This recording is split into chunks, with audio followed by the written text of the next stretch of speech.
소비자들의 경험은 한번 겪은 트라우마고 업자에 대한 경험은 시공의 능력이에요. 네, 안녕하세요. 뚝딱 쌈팔입니다. 저는 요즘에 논산에서 일하고 있습니다. 네, 이번 컨텐츠는요, 인테리어 하자에 대해서 한번 이야기해 보려고 해요. 왜냐하면 영상을 보시면 알 거예요. 이번 현장에 문제가 생겼습니다. 2층에서 물이 새더라고요. 부동산 분도 모르셨고, 여기 들어오시는 제 클라이언트 분도 몰랐고, 건물주도 몰랐고, 제가 공사하다 보니까 이런 이제 구조물 쪽에서 이제 물이 고여 있는 현상이나 물이 뚝뚝 떨어지더라고요. 저는 2층이 주거인 줄 알았더니 마사지 샵이더라고요.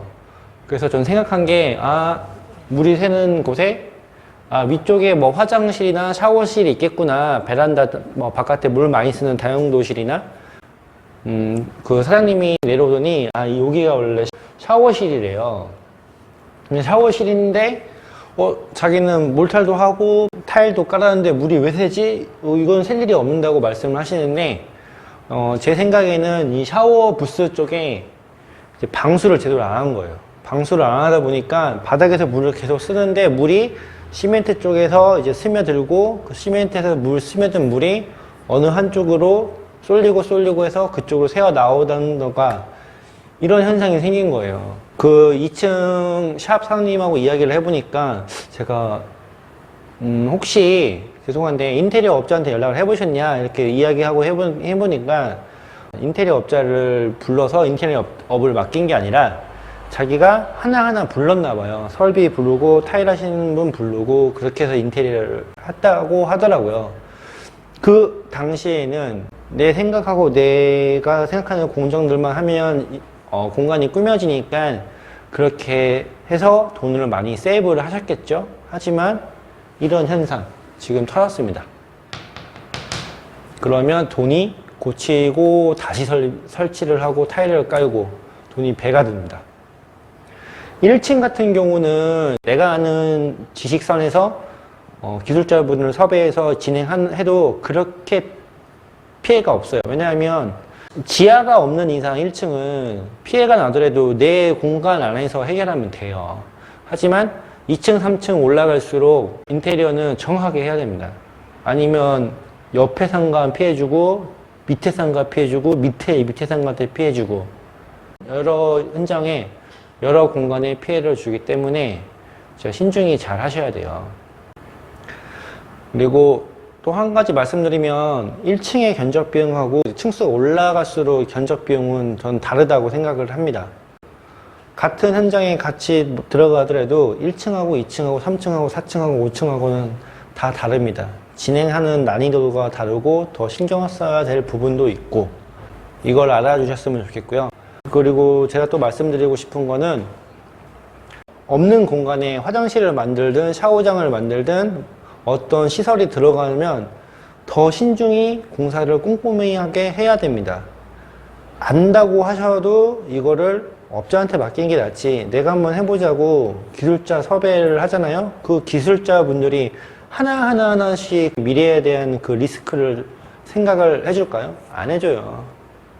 인테리어 업자한테 맡기는 이유가 있습니다. 그러니까 인테리어 업자한테 더 신뢰를 하고 신뢰가 가는 인테리어 업체를 선택을 해서 인테리어를 맡기시는 게 좋습니다.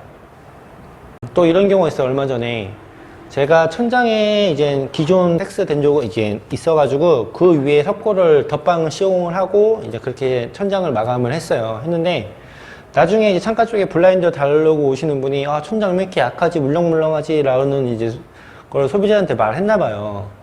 클라이언트분은 저한테 천장 왜 이렇게 약하냐 블라인드 사람이 약하다고 했다 뭐 안 하지 않았냐 시공 막 그런 식으로 이야기하는 거예요. 근데 저는 꼼꼼하게 하려고 더 노력을 했고 이상이 없으니까 그런 시공을 했고 제 생각은 그래요. 블라인드 달러 오시는 분이 이게 천장이 석고였으면 앵글 가는 쪽에다 앵글에다가 피스질을 하던가 아니면 석고면 석고용 칼블럭이 있잖아요. 그 칼블럭을 사용해 가지고 튼튼하게 해주면 될 텐데 왜 인테리어 업자들한테 그런 말 하는지 좀 약간 의아하더라고요. 저도 주변에 블라인드 하는 친구가 있어서 물어봤는데 자기는 그렇게 약한 데는 앵글 쪽에 꽂거나 아니면 이제 속고형 칼블록을 쓰면 무거운 무게도 버틸 수 있으니까 속고 쪽은 그렇게 시공을 한다라고 하더라고요. 이렇게 클라이언트의 그런 트라우마적인 경험과 업자의 경험은 달라요. 업자들은 시공을 하고 그런 하자를 안 나기 위해서 많은 시공을 하잖아요. 소비자들의 경험은 한번 겪은 트라우마고 업자에 대한 경험은 시공의 능력이에요. 또 한 가지 예를 들면 제가 미용실 예전에 했는데 샴푸대를 미리 설치를 하시겠대요. 그러면 제가 그 다음날 이제 F4 라이닝이 들어가가지고 조심해야 되는데 그럼 샴푸대 잘 설치해달라 했죠. 설치를 하시고 저는 이제 라이닝 시공을 했어요. 라이닝 시공을 했는데 또 물이 바닥에 흥건하더라고요. 라이닝 아시죠? 굳으면 물에 강한데 굳기 전까지 물에 절대 닿으면 안 되거든요. 물이 샜더라고요. 그래서 또 인테리어 탓을 하더라고요. 그 샴푸 하시는 분도 그렇고 그 사장도 그렇고 처음에 엄청 죄송한 마음이 들죠. 잘 하려고 했는데 일이 터졌구나. 근데 가보니까 샴푸대를 설치하면서 밸브를 친 거예요. 밸브를 쳐가지고 밸브를 열리게 해가지고 물이 졸졸졸 새가지고 단상 안에 물이 찬 게 새어 나온 거예요. 그래서 하자가 생겼고 또 웃긴 게 거기서 한 번 더 하자가 났어요. 1년 뒤에요. 그 머리 감는 그 배수구 쪽에서 물이 거기서 흥건하게 계속 새고 있는 거예요.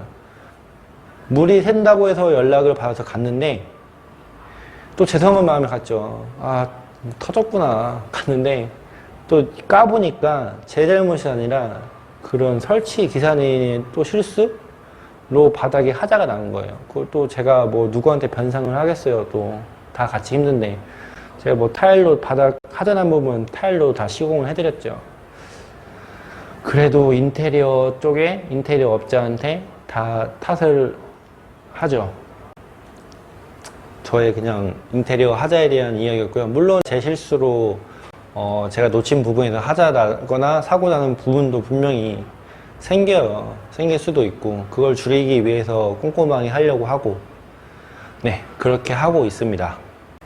이번 영상은 참 주절주절 이야기를 또 했는데 다 도움이 되셨으면 좋겠고요. 구독과 좋아요 항상 부탁드립니다. 이번에도 현장 한번 열심히 해보겠습니다.